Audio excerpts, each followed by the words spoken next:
স্বামী বিবেকানন্দের গুরুত্বপূর্ণ 5টি কথা।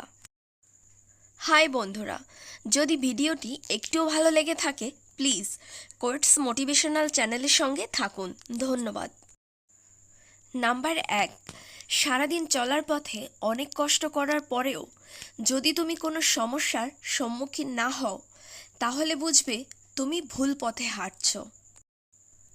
নাম্বার 2, যে কোনো বড় কাজ কঠোর পরিশ্রম ছাড়া কোনো দিনও সম্ভব হয়নি। নাম্বার 3, এমন কিছু কাজ করে যাও যেখানে তুমি হাসতে হাসতে মরবে কিন্তু জগৎ তোমার জন্য কাঁদবে। নাম্বার 4, আমি এটা বিশ্বাস করি যে কেউ কিছু পাওয়ার উপযুক্ত হলে জগতের কোনো শক্তি তাকে দমিয়ে রাখতে পারে না। নাম্বার 5, মনের মতো কাজ পেলে তো মূর্খও করতে পারে, তাই যত কঠিন কাজই হোক না কেন সবই মনের মতন করে নিতে হয়, আর যে পারে সে বুদ্ধিমান। কোনো কাজই ছোট হয় না।